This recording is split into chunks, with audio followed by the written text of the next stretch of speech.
Welcome to my YouTube channel. Story का नाम है एक आदमी को हर रात कोई नाम से बुलाता है।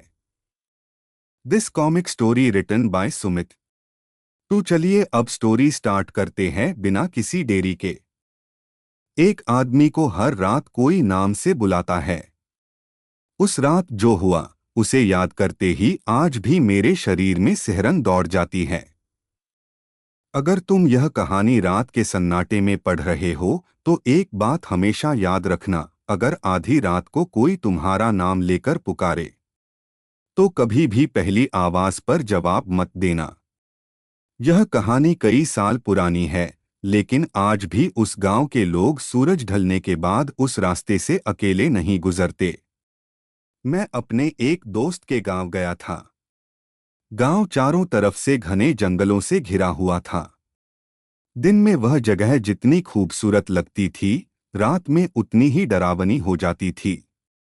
शाम को जब हम चाय पी रहे थे, तभी गांव के सबसे बूढ़े आदमी दादा हरिराम हमारे पास आए। उनके चेहरे पर अजीब सा डर था। उन्होंने मेरी तरफ देखा और धीमी आवाज में कहा, बेटा, अगर आज रात कोई तुम्हें तुम्हारे नाम से बुलाए तो पीछे मत मुड़ना। मैं हंस पड़ा। दादा, ऐसा भी कहीं होता है? उन्होंने मेरी आंखों में देखते हुए कहा, जिसने भी उस आवाज का जवाब दिया वह कभी वापस नहीं आया। उनकी बात सुनकर मेरे दोस्त के चेहरे का रंग उड़ चुका था, लेकिन मुझे लगा कि यह गांव वालों की बनाई कोई कहानी होगी। रात के करीब 12 बजे बिजली चली गई। पूरा गांव अंधेरे में डूब गया। बाहर सिर्फ झींगुरों की आवाज और पेड़ों की सरसराहट सुनाई दे रही थी। मैं सोने ही वाला था कि अचानक, राहुल, मेरे कानों में किसी औरत की बहुत धीमी आवाज आई। मैं चौंक कर उठ बैठा। कमरे में मेरे अलावा कोई नहीं था। मैंने सोचा शायद भ्रम होगा। फिर वही आवाज आई, राहुल। इस बार आवाज बिल्कुल खिड़की के बाहर से आई थी। मैं धीरे धीरे खिड़की की तरफ बढ़ा। बाहर गहरा अंधेरा था, लेकिन मुझे लगा जैसे कोई सफेद कपड़े पहने पेड़ के नीचे खड़ा है। मैंने आंखें मली। वह आकृति गायब हो चुकी थी। मैं वापस बिस्तर पर आ गया। कुछ मिनट बाद ठक ठक ठक दरवाजे पर दस्तक होने लगी। मैंने पूछा, कौन? बाहर से आवाज आई, मैं हूं, दरवाजा खोलो। यह मेरे दोस्त की आवाज थी। मैंने दरवाजा खोलने के लिए हाथ बढ़ाया ही था कि अचानक मुझे दादा हरिराम की बात याद आ गई। उन्होंने कहा था, अगर रात में कोई नाम लेकर बुलाए तो जवाब मत देना। मैं रुक गया। मैंने अंदर से पूछा, अगर तू सच में मेरा दोस्त है तो बता, शाम को हमने खाने में क्या खाया था? बाहर कुछ सेकंड तक सन्नाटा रहा। फिर धीरे धीरे हंसी सुनाई देने लगी। वह हंसी इंसान की नहीं थी। ऐसा लग रहा था जैसे कई लोग एक साथ हंस रहे हों। मेरा दिल इतनी तेजी से धड़क रहा था कि उसकी आवाज मुझे खुद सुनाई दे रही थी। फिर बाहर से आवाज आई, दरवाजा खोलो। राहुल। अब वह आवाज मेरे दोस्त जैसी नहीं थी।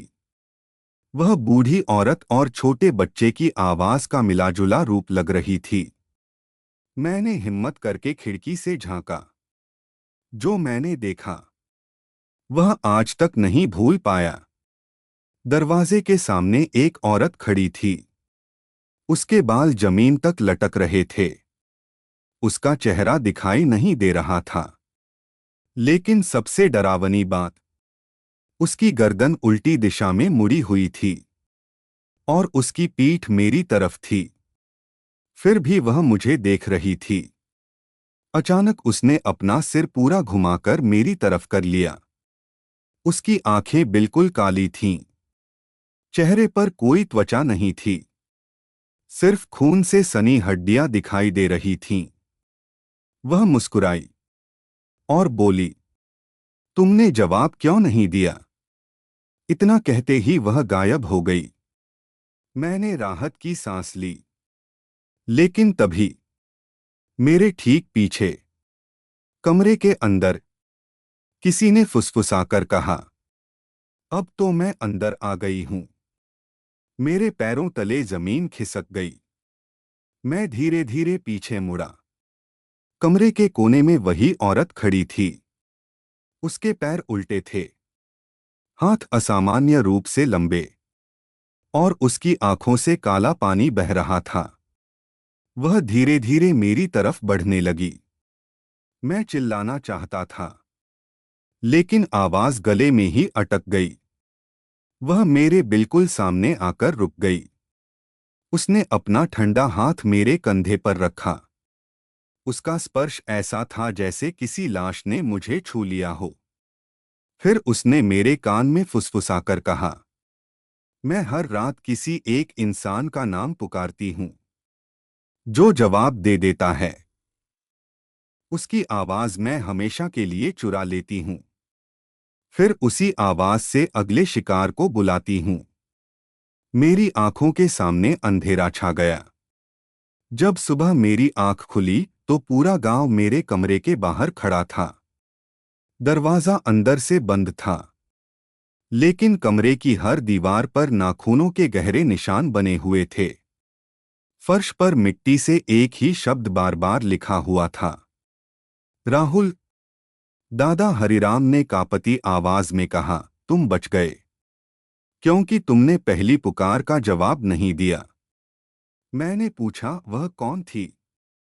दादा ने जंगल की तरफ देखते हुए कहा, उसे लोग नाम बुलाने वाली कहते हैं। वह किसी का चेहरा नहीं चुराती, वह उसकी आवाज चुराती है। फिर उसी आवाज से अगले इंसान को बुलाती है। मैं उसी दिन गांव छोड़कर शहर लौट आया।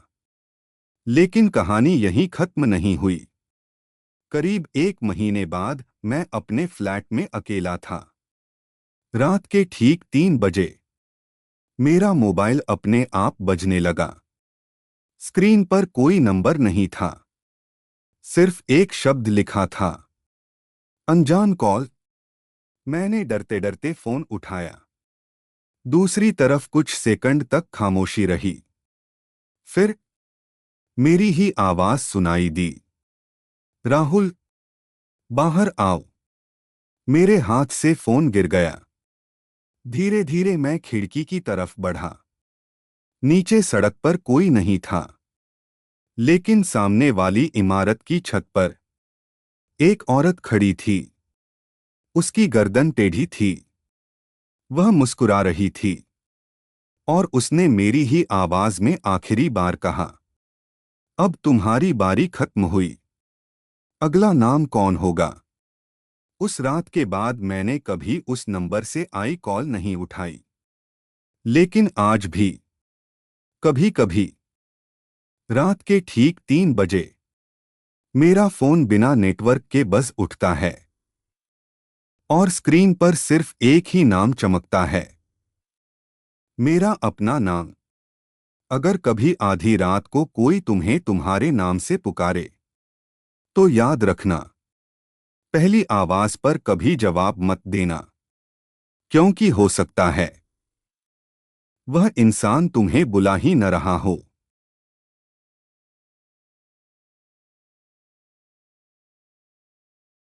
Thanks for watching this comic story. Keep your support. Like, share and subscribe to my YouTube channel. Also, you can share this comic video with your friends and family.